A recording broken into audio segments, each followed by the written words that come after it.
મંગલમૂર્તિ મહાપ્રભુ શ્રી સહજાનંદ સુખરૂપ ભક્તિ ધર્મ સુત શ્રી હરિ સમરૂ સદાય અનુપ. બોલો સ્વામિનારાયણ ભગવાનની જય. વાલા ભક્તજનો, જય સ્વામિનારાયણ. પૂર્વ કથા પ્રસંગમાં સદગુરુ વાસુદેવ ચરણદાસજી સ્વામી ધોલેરાથી ગુણાતીતાનંદ સ્વામીનો સમાગમ કરવા માટે બોટાદ આવ્યા.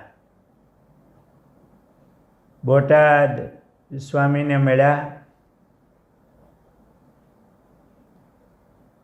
શેરડીનો પ્રસાદ જમી અડધી શાંતિ થઈ. જુનાગઢ જવા માટે નીકળ્યા. સદગુરુ ગુણાતીતાનંદ સ્વામીનું મંડળ સાથે સદગુરુ વાસુદેવ ચરણદાસ સ્વામીનું મંડળ, બધા સંતોનો સંઘ સાથે થોડા હરિભક્તો, એ રસ્તામાં આવતા હરિભક્તોના ગામ ગઢડા દર્શન કર્યા. ગોપીનાથજી મહારાજના ત્યાં સંતોને મળ્યા, થોડા દિવસ રોકાણા. ત્યાંથી ગામડાઓમાં વિચરણ કરતા, સત્સંગ કરતાં કરતાં અને કરાવતા થકા સંતો જુનાગઢ આવ્યા. જુનાગઢમાં રાધારમણ દેવ, હરિકૃષ્ણ મહારાજ, એમના દર્શન કરી ઉતારા કર્યા. હરસપરસ સંતોને મળ્યા, ખૂબ આનંદ થયો. જૂનો સમય હતો, ફોન વગેરે હતા નહીં, વારે વારે મળવાનું પણ થતું ન હોય. અને જ્યારે ભગવાનના સાધુઓ હરસપરસ મળતા ત્યારે ખૂબ હરખ થતો, આનંદ થતો. હરસપરસ દંડવત કરે, મળે, ભેટે.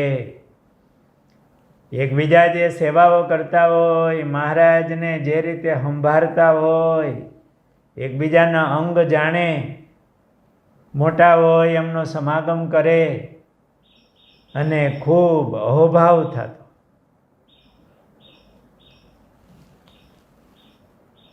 જુનાગઢમાં સંતોની ધર્મશાળા બાજુમાં માંદા સંતો માટેના રૂમ હતા.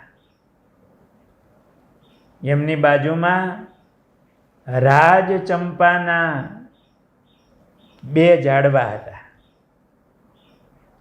એમની નીચે ઘાટો છાંયો હોય તો ગુણાતીતાનંદ સ્વામી ઘણીવાર એમની નીચે બેસી ધ્યાન કરતા.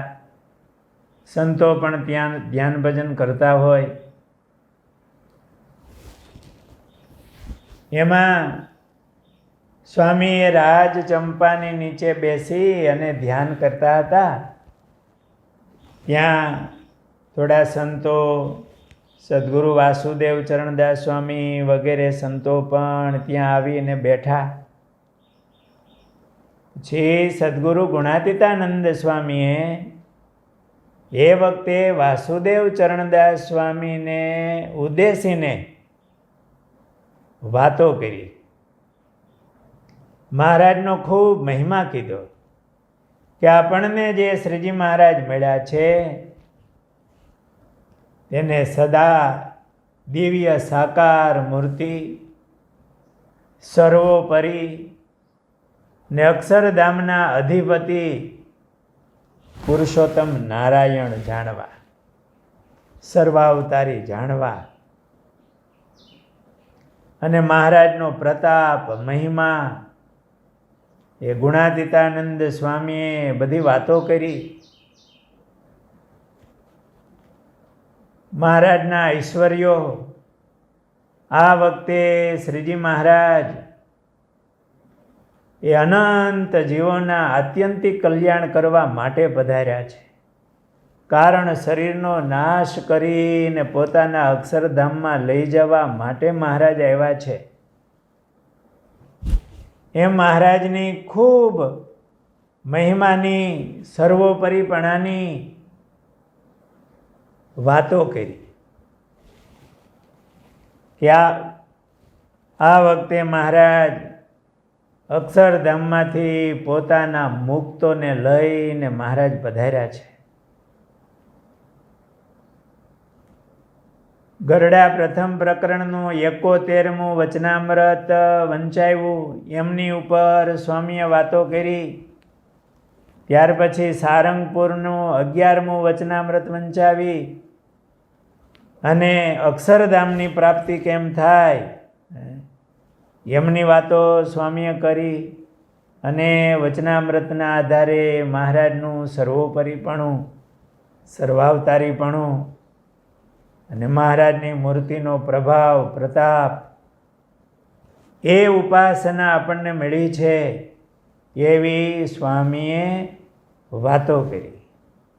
સદગુરુ ગુણાતીતાનંદ સ્વામી, સદગુરુ ગોપાળાનંદ સ્વામી, એમણે મહારાજનો મહિમા ખૂબ કીધો છે. એમનું આપણે વાંચન કરી મનન કરીએ તો વચનામૃતો સમજાય.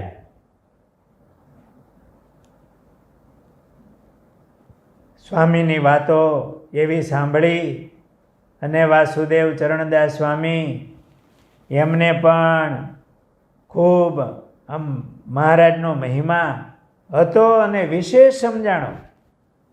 ખૂબ અહોભાવ થયો, કારણ કે એમણે તો મહારાજની ભેળા રહી, હજુરી પાર્ષદ તરીકે રહી અને મહારાજની સેવાનો, પ્રતાપનો, મહારાજના ઐશ્વર્યો એમણે નજરે જોયેલા.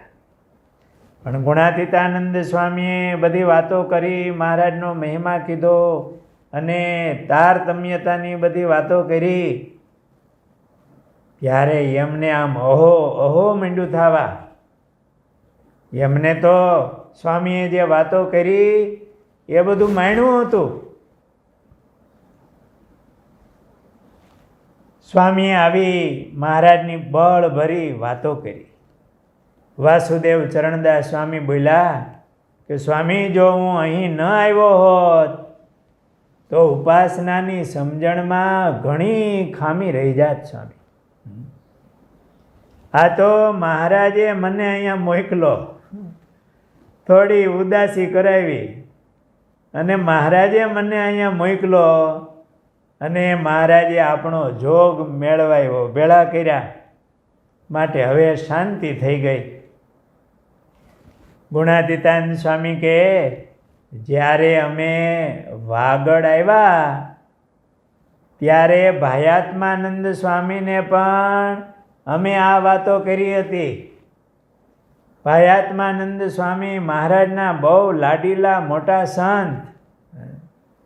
સ્વામી 100 વર્ષ ઉપર ઘણું જીવેલા.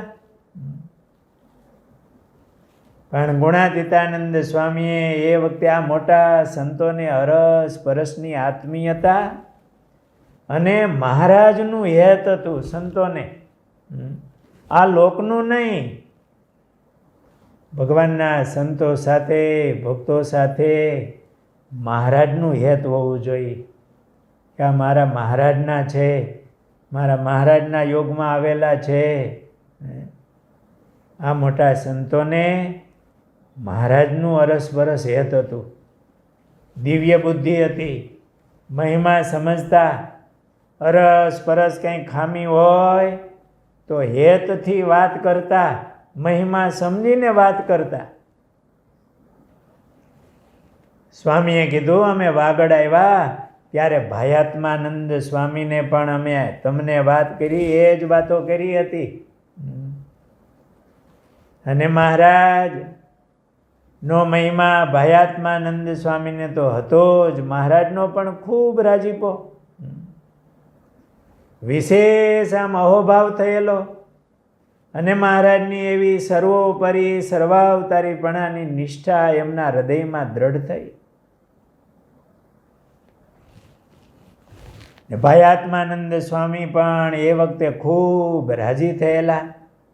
પછી સ્વામી મહારાજના ધામમાં પધારેલા. એટલે સ્વામીએ કીધું, અમે જ્યારે વાગડ આવ્યા ત્યારે ભાઈ આત્માનંદ સ્વામીને પણ આ વાતો કરી હતી. ગુણાતીતાનંદ સ્વામી ભેગા રહી આ વાતો સાંભળી અને વાસુદેવ ચરણદાસ સ્વામીને અતિ અહોભાવ થયો અને આમ કે મહારાજે જ મને અહીંયા મોકલો એવો ભાવ એમને થયો. અરસ પરસ એમને ખૂબ આત્મીયતાનું હેત હતું. અને ગુણાતીતાનંદ સ્વામીએ આવી વાતો કરી. વાસુદેવ ચરણદાસ સ્વામી ખૂબ રાજી થયા. થોડા દિવસો સ્વામી ત્યાં રોકાણા છે. પછી ધોલેરા પધાર્યા. પણ એ વાત આપણે આવતીકાલની કથામાં લઈશું. બહુ સરસ સમજવા જેવી વાત છે. અને આપણા હૃદયમાં પણ મહારાજની આવી સર્વોપરીપણાની દ્રઢતા થાય, મહારાજની મૂર્તિમાં હેત થાય અને મહારાજનું ધ્યાન સ્મરણ એવું આપણું અંગ પડે, એવા મહિમા સાથે મહારાજની સેવા થાય. એ આવા સંતો એમના જીવન અને એમના પ્રસંગોથી આપણા જીવમાં પણ એવી દ્રઢતા થાય. તો આગળની વાત આપણે આવતીકાલે લેશું. બોલો સ્વામિનારાયણ ભગવાનની જય.